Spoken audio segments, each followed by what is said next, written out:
Rossiyadan O'zbekistonga pul yuborish endi yanada qulay va tushunarli. Anjir Pay moliyaviy ishlaringiz uchun yagona ilova.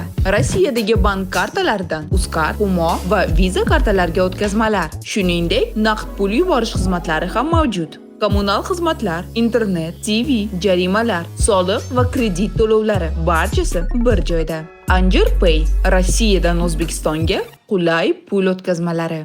Assalomu alaykum aziz do'stlar, kanalimizga xush kelibsiz. Kanalimizda mehmon bo'lsangiz, kanalimizga obuna bo'lishni unutmang.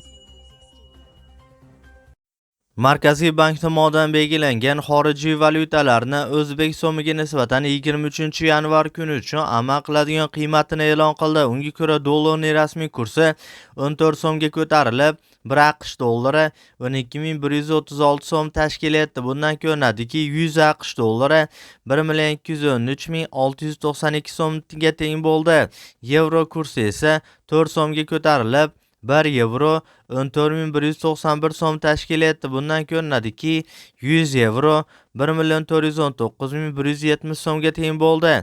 Rossiya rubli kursi esa 3.6 so'mga ko'tarilib, 1 Rossiya rubli 159 so'm tashkil etdi. Bundan ko'rinadiki, 1000 Rossiya rubli 159.990 so'mga teng bo'ldi.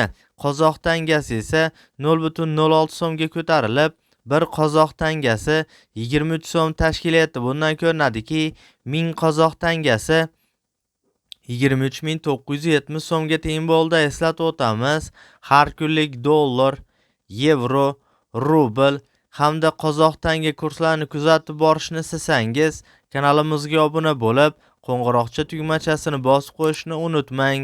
E'tiboringiz uchun kattakon rahmat.